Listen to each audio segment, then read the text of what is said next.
Hello, I'm J.D. Harrington, Public Affairs Officer at NASA headquarters in Washington, D.C. I'd like to welcome you to today's media teleconference where we will discuss the most recent science discoveries from NASA's Nuclear Spectroscopic Telescope Array, commonly referred to as NuSTAR. NuSTAR launched from an Orbital Sciences Pegasus XL rocket on June 12, 2012. After a short checkout period, NuSTAR started observing high-energy X-rays and higher resolution than any other space telescope before it. Now it enables astronomers to see the universe in an additional band of light, advancing our understanding of how galaxies form and evolve. Before we begin, a few topics to discuss. We have 4 panelists joining us today, and you can find the graphics the panelists will speak to by going to www.nasa.gov/NuSTAR and clicking on the link in the top right corner. Now, each panelist will give a short 3 to 5 minute briefing, and once finished, we'll then move to the question and answer session, accepting questions from media that dialed into the telephone bridge here, and those that submitted questions via Twitter using the hashtag AskNASA.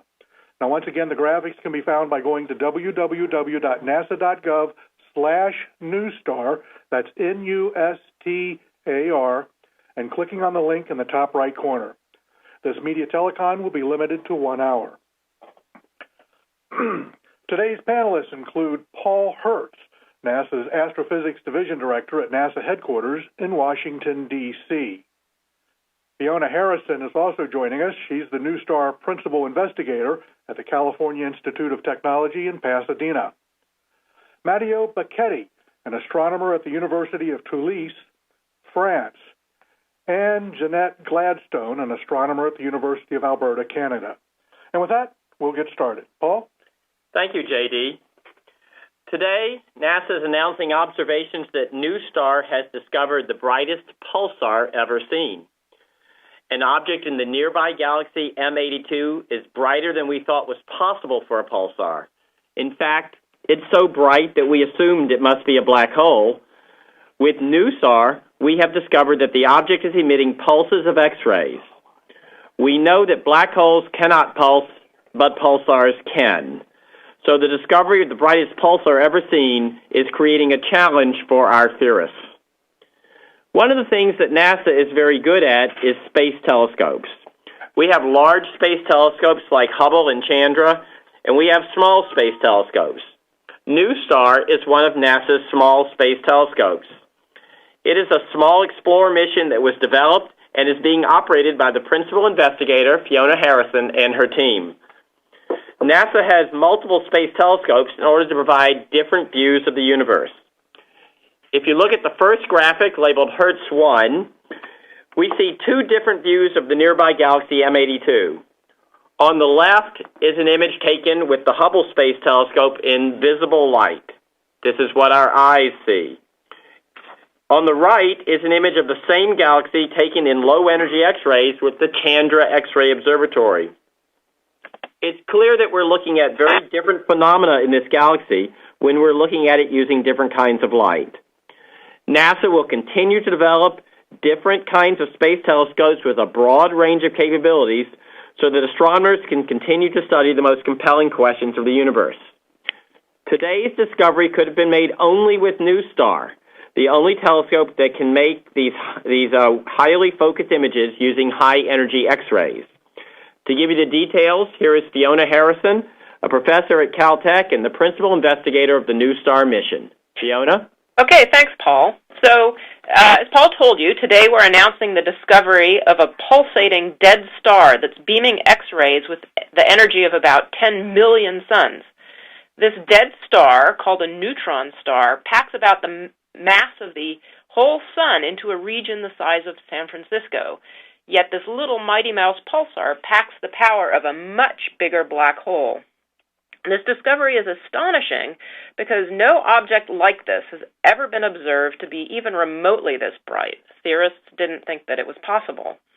The ultimate source of this object's power comes from the high rate at which it is feeding, or accreting, off matter from a companion star. High feeding or accretion rates are important for growing black holes in the early universe. This affects the formation of galaxies and structures in the universe, and studying objects like this helps astronomers understand this important process. So if you scroll down to Harrison 1 on the web page, this image shows you a visible light picture of the galaxy called the Cigar Galaxy, or otherwise known as M82. This is the galaxy in which this object was discovered by NuSTAR. The purple dot shows you the location from which NuSTAR observed intensely bright X-rays during a 2-week-long observation. Due to their brilliance, X-ray objects like this one, found in nearby galaxies, not in the precise center, but offset from the nucleus, the precise point about which all stars and dust and gas revolve, these are called ultraluminous X-ray sources.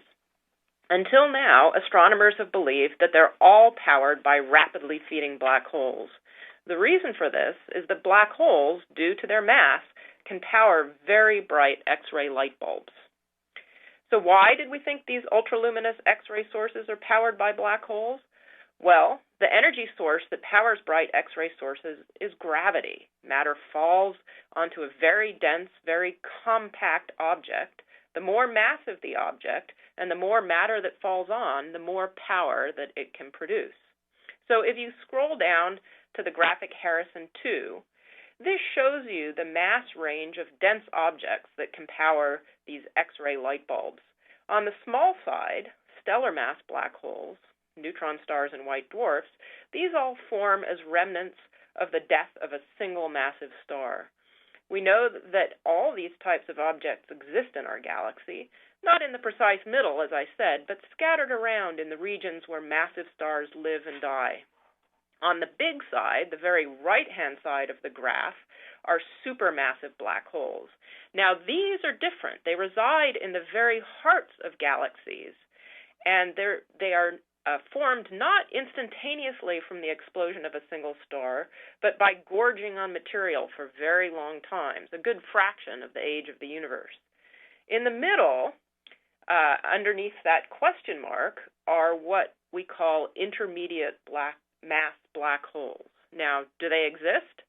Well, we don't know, but these ultraluminous X-ray sources are considered good candidates that may fill this mass void. Why? Well, as I said, the more massive an object and the more it eats, the brighter it is. There's a limit to any object's food supply, of course, so the very brightest X-ray sources are suspected to harbor black holes. Think of it this way. With a given food supply, the brightness depends directly on the mass. So if a 1 solar mass neutron star produces 50 watts, a 100 solar mass black hole will produce 5,000 watts. That's the difference between a nightlight and a spotlight.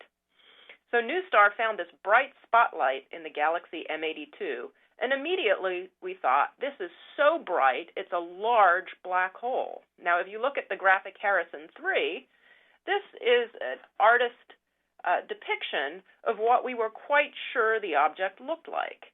A black hole, shown on the left, feeding off matter from a normal star, which is shown on the right. And even with a black hole 50 to 100 times the mass of the sun, the feeding rate implied is pretty extreme. But then we discovered that rather than being extreme, the object is in fact astonishing. I'll turn it over to Matteo Bachetti to tell you how our black hole theory was destroyed. Matteo? Hi, thanks, Fiona.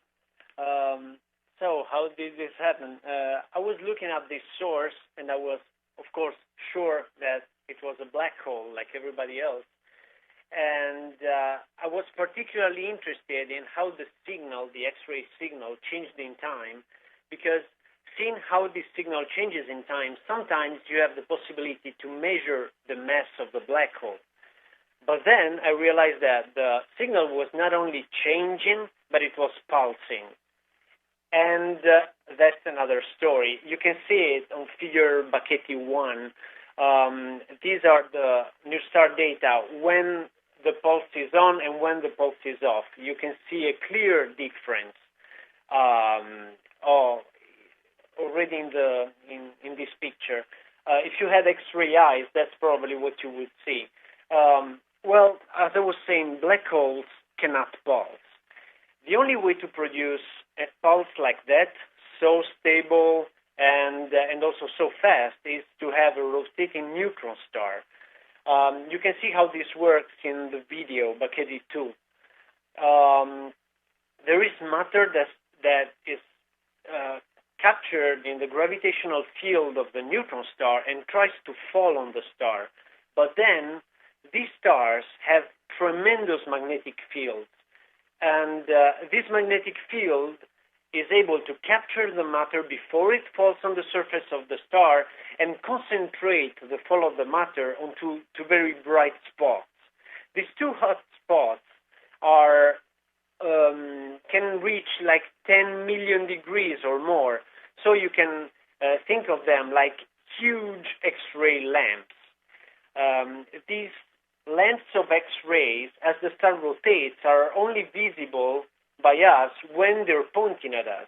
Think about it as a big X-ray lighthouse. And in a lighthouse, what you see is a pulsed signal. And that's exactly why in these systems we observe an X-ray pulse. That's why also these systems are called pulsars. Well, there are many known pulsars in our galaxy also that work with this mechanism. The only problem is that they're never so bright, not even close. So why this one can manage to be so bright is still under investigation because, well, until now, nobody thought it was even possible. I'll pass the word to Jeanette Gladstone from University of Alberta to give a wider look at this discovery. Thanks, Matteo. Thanks for the introduction, and also thanks for the team for inviting me. I wasn't actually part of this project, but I do work on these ultraluminous X-ray sources, and I have worked on neutron stars in the past. And so I found this really interesting result, and it's great to see a small telescope making such big discoveries, result that's going to lead to much discussions in many areas of astronomy. Ultraluminous X-ray sources have been a mystery since they were first observed, really, but the first thing that we all agreed on, as Fiona said earlier, was that we thought these things must be black holes due to the brightness of them. The only question that we had left was what kind of mass were they? How much did they weigh? Were they stellar remnant black holes? Were they things that were extreme systems, so the size of black holes that we find in our own galaxies, but eating at much more extreme rates? Or were they these mysterious and elusive intermediate mass black holes, the missing link between the stellar remnants and the supermassive black holes found in the center of galaxies? Well, recently the community's been settling on the idea that the majority of these are stellar remnant black holes in a new extreme accretion rate, which is a very exciting discovery, and it kind of pushes the boundaries on what we thought was possible for accretion for how these objects feed. And this was supported by a paper that came out last year by a group led by Liu et al., and also by a paper that comes out in this same issue of Nature by a group led by Moch. But the galaxy M82 is actually making us stop and think about these things. So if you go to figure Gladstone 1, you'll see a zoom in of the area in M82 that holds this ULX that we're talking about today, this ultraluminous X-ray source. And you'll see that there's two sources labeled there. X1, which is the brightest X-ray source in this galaxy, and X2, which is the second brightest. So X1 was in the news recently because recent X-ray analysis of that source has shown that it may be one of these intermediate mass black holes. The authors suggested that this object weighs about 400 times the mass of our sun. So it's definitely in that intermediate mass black hole range. Now, we're looking at M82X2 here today, and this object isn't even a black hole at all. So this source is even more extreme than anything we'd previously considered. This is a neutron star not only feeding at black hole rates, but feeding at rates that are extreme for these stellar remnant black holes. So this is quite exciting. It's definitely going to be a surprise to the community that studies these ultraluminous X-ray sources, but not just that community. It's going to have wider impact as well. the sources in M82 are really kind of challenging theories and pushing our limits and understandings of ultraluminous X-ray sources, but also neutron star physics. And it's also going to give theorists a challenge in trying to explain their new ideas on how neutron stars and black holes can feed at these rates, an area that we call accretion physics. This can help us explain the rapid growth of massive black holes in the early universe. It can help us understand more about the formation of supermassive black holes. And there are actually links between the supermassive black holes found in the centers of galaxies and the galaxies they reside in. And so it's thought that if you can find out more about the formation of one, you can find out about the formation of the other. So this could tell us more about the formation of galaxies as well. So this is really an exciting result, showing new possibilities not only for areas of research in ultraluminous X-ray sources, but also for other fields in astronomy. So I'd like to thank the team again for inviting me along today, and I'd like to pass it back to JD. Thanks, Jeanette. And with that, we'll start the question and answer session. We have several reporters on the telephone bridge today, and as such, we'll need to limit everyone to one question with one follow-up. I'm sure we'll be able to get around and for additional questions. We'll start from the beginning, and Yumi, our operator, should identify you. If not, though, I ask that you identify yourself, your media affiliation, and then direct your question to a specific panelist if possible to eliminate any confusion.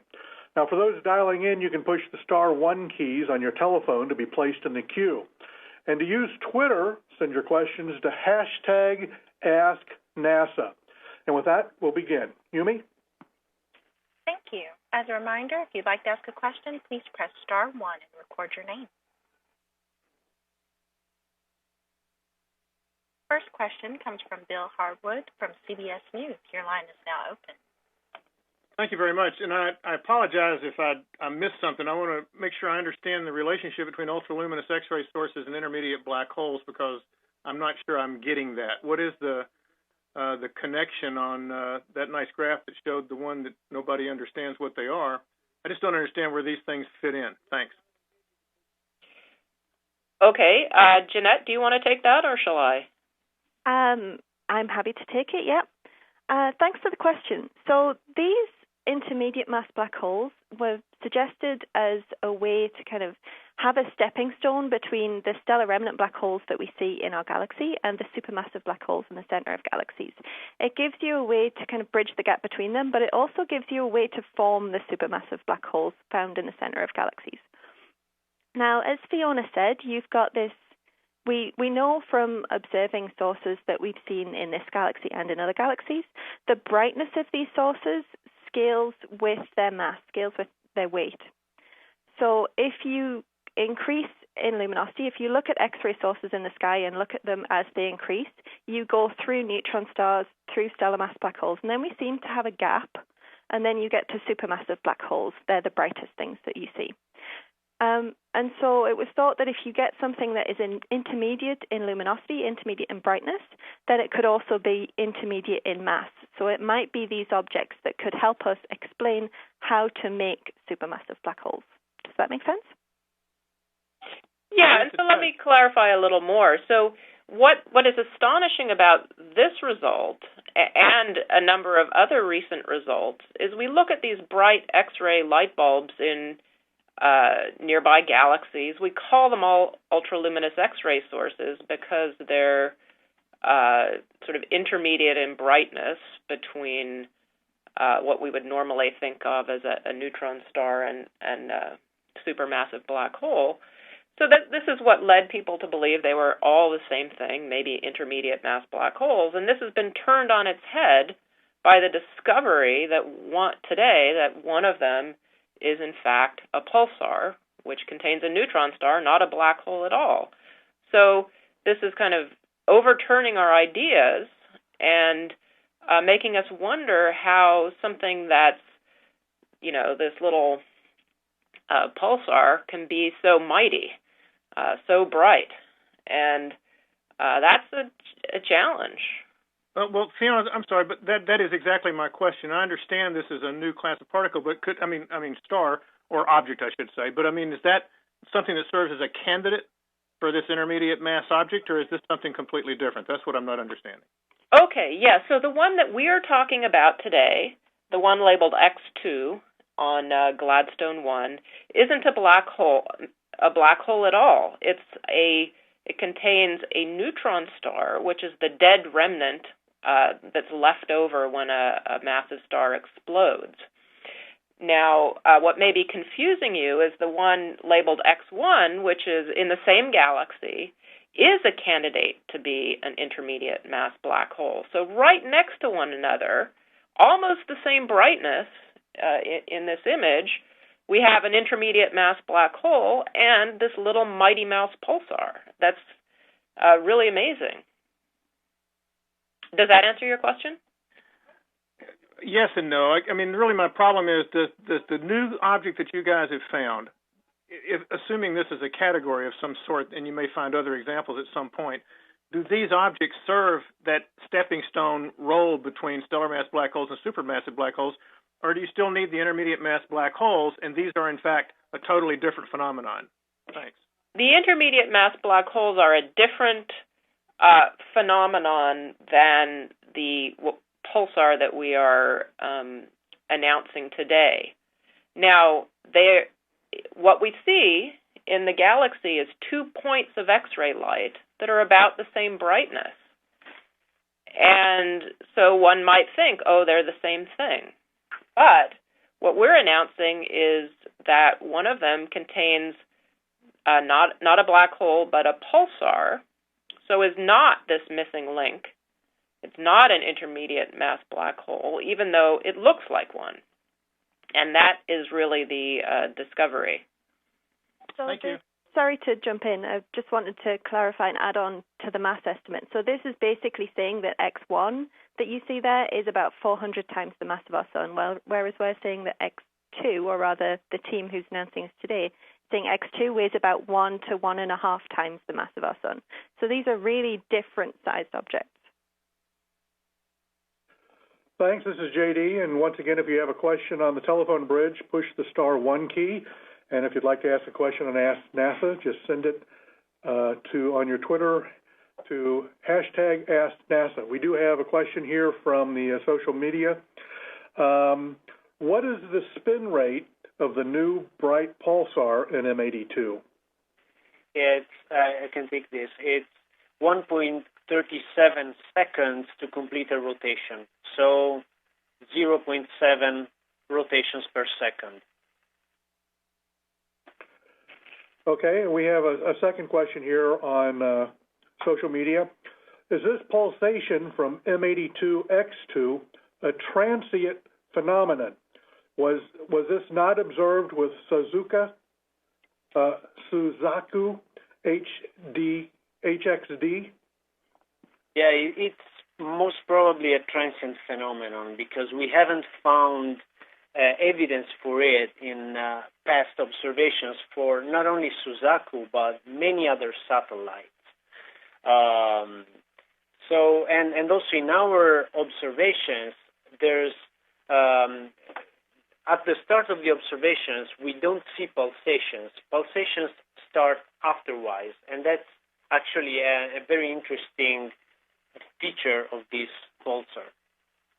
Yeah, and let me clarify a little more here.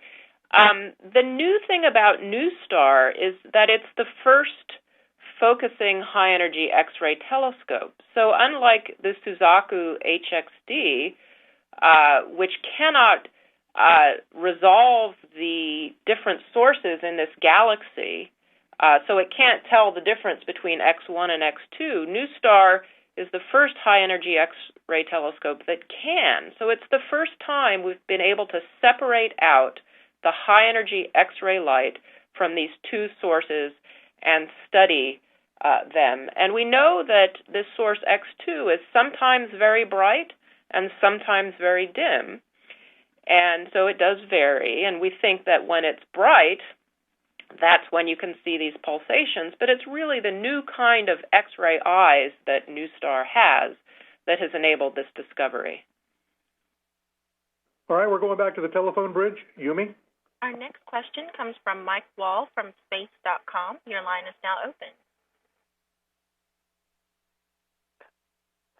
Okay, thank you guys for actually doing this. This is sort of, a broader question about just kind of medium-sized black holes. Could you just sort of take a step back and sort of say what you think is known now about medium-sized black holes? Do we really think that they exist? Are they still hypothetical objects?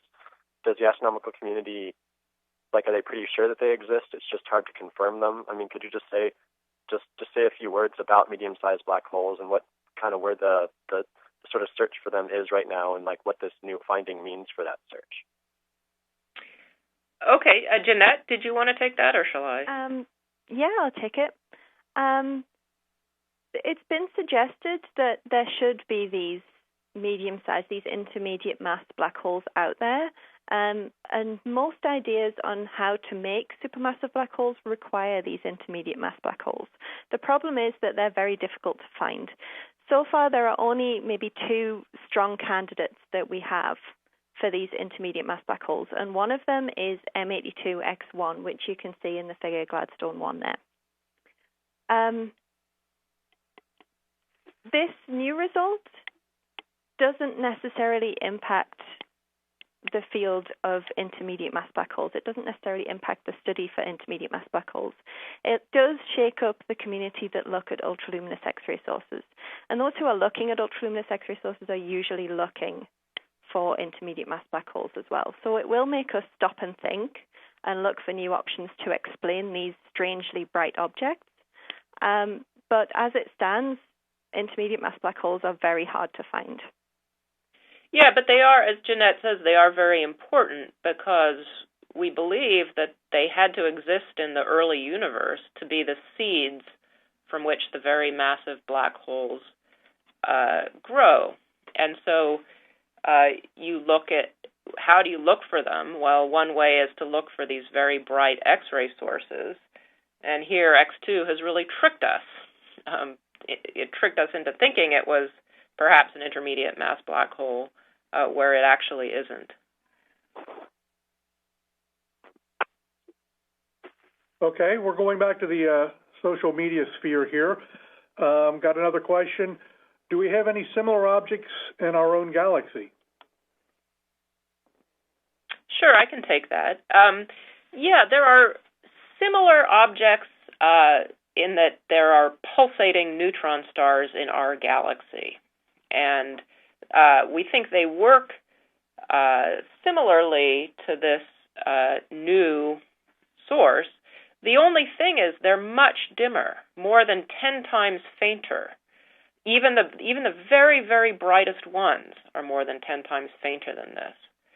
So there's probably some new physics going on here, some new process that we don't yet understand that can make this so bright.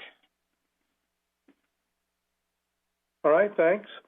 Once again, if you have a question, you can push the *1 key on your phone on the telephone bridge, or you can send your question via Twitter to #AskNASA. Another question here. How difficult was it to make this observation with NuSTAR? How were these rapid observations taken? Well, they were not really rapid observations. It was a single observation in which you could measure the variability of the X-ray signal in very short time scales. And I don't think it was a very difficult observation for NuSTAR, because NuSTAR is just extremely good at doing this kind of observations. Yeah, and I'll say that what's interesting is this is an example of serendipitous discovery, because we were looking at this cigar galaxy not to study these ultraluminous X-ray sources, but to follow up on a supernova that exploded there. And so that's why we stared at the galaxy for so long. And these sources just happened to be in the field of view, to be visible in the same image. And so Matteo was looking at them, searching for signatures of massive black holes, and instead found this pulsing off and on. And so it was really a surprise. It took us a little while to believe it. because it was so astonishing. We have a question from Daniel Cleary from Science Magazine. Your line is now open. Hi. I just wanted to ask, this very, very luminous pulsar, have you got any theories about what process could be creating its extreme brightness? Matteo, do you want to take that, or shall I? It's okay, I can take it. There are some theories. It's at this stage they're still little nebulous because such luminosities were not really thought of a lot. But there are some ways to overcome the limits that usually exist in the luminosity of these objects. And in pulsars, there are several things that might happen. One includes the fact that these stars have a very strong magnetic field, and this in some way might happen to eat more matter per unit time, let's say, and so produce a very high luminosity. Another thing that might happen is that as the fall of the matter is concentrated in very small areas, it might somehow be easier for this matter to fall undisturbed on the surface, so at very high velocities, very high rates, than in black holes, when the fall of the matter is more homogeneous. I don't know the amount of detail you were asking for. No, that's fine.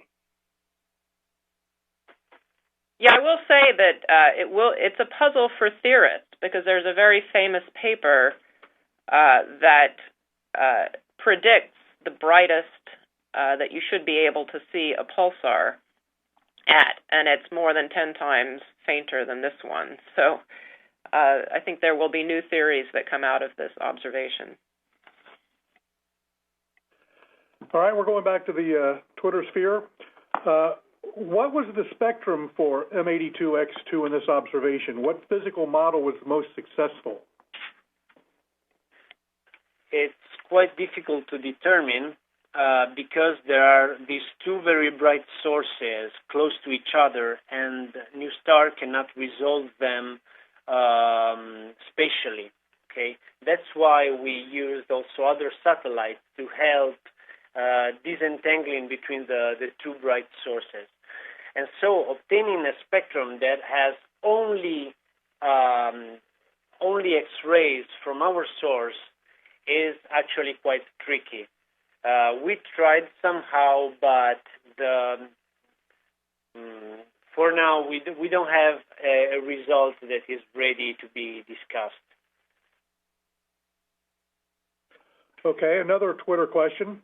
Does the accretion rate for the pulsar suggest that it is accreting from a rich environment, perhaps a nebula or multiple stars? It's not needed. The standard way these kinds of objects accrete, that is, feeding off a companion star, can reach these rates. The problem of obtaining high luminosities is closer to the compact object, not the rate at which these objects can attract matter from the companion star.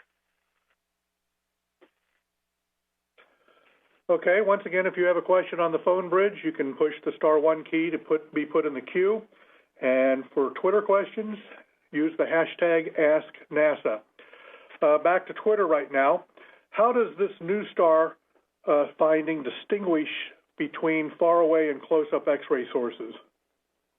How does NuSTAR distinguish between far-away and close-up X-ray sources? So that's a very good question. The reason that we can tell the distance to these X-ray sources is because they lie in this galaxy this cigar galaxy, and we know how far away that galaxy is. And we know both X1 and X2 are embedded in this galaxy because in the low energy part of the X-ray spectrum, for low energy X-rays, we see those X-rays made dimmer because they are absorbed by the dust and gas in this galaxy. So we know the sources are in this galaxy, and we know the distance to the galaxy. All right, thanks. We have another Twitter question here. How many other objects like this one are out there? Is this one of a kind? Matteo, do you want to take that? Well, that's the question, right? Now we found one, and it's possible that this one is an oddball, or it might be possible that there are others. Of course, the next step is to look for pulsars in other ultraluminous X-ray sources. Right. So this is something we don't really know, as Matteo said, and NuSTAR is going to be searching for more. Okay. Once again, if you have a question on the phone bridge, use *1, and for Twitter, use #AskNASA. We'll stand by for just a moment for the next question. Stand by.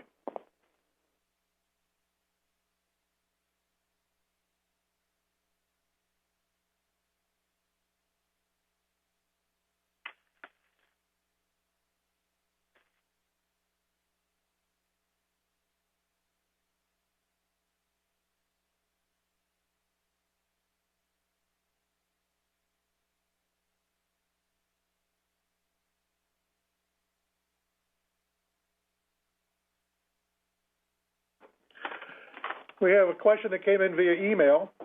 Can the object accrete sufficient mass to collapse into a black hole? If this may happen, any idea on the time frame? That's a really good question, and in fact, that is a prediction. If the pulsar is accreting matter or eating matter at the rate that we think, it shouldn't last that long before it turns into a black hole. Now, that won't happen in our lifetime, but it will happen on a relatively short time scale in terms of the age of this galaxy and the age of the other sources in it. Do we know what size the black hole would be? Well, approximately, when something becomes more than a few times the mass of the sun, it can no longer be a neutron star. It collapses into a black hole. So it would be a few times the mass of our sun.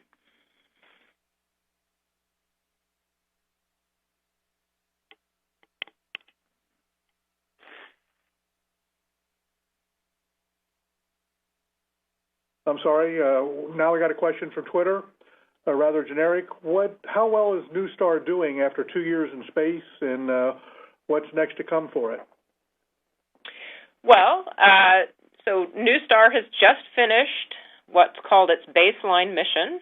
That was the mission 2 years, and has just been turned over to the community for 2 years, where anyone in the world can propose to look at something with NuSTAR. That's called a guest investigator program. And so NuSTAR is very healthy. The satellite is still working as well as it did the day after it launched. And we hope that there will be many more years of guest investigator programs where people from around the world can use this telescope. All right, one last time. If you have a question from the telephone bridge, *1 on your phone, and ask NASA. We'll be closing down in just a moment. Stand by.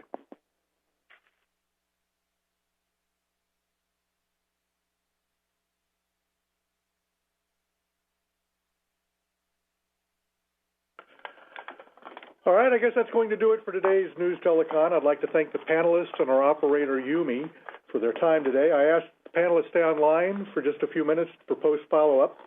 And for the listeners, our panelists will stay behind and answer any other questions that pop up on Twitter's hashtag AskNASA forum. If you joined this telecon late, you can listen to it again by dialing 1-800-839-1248.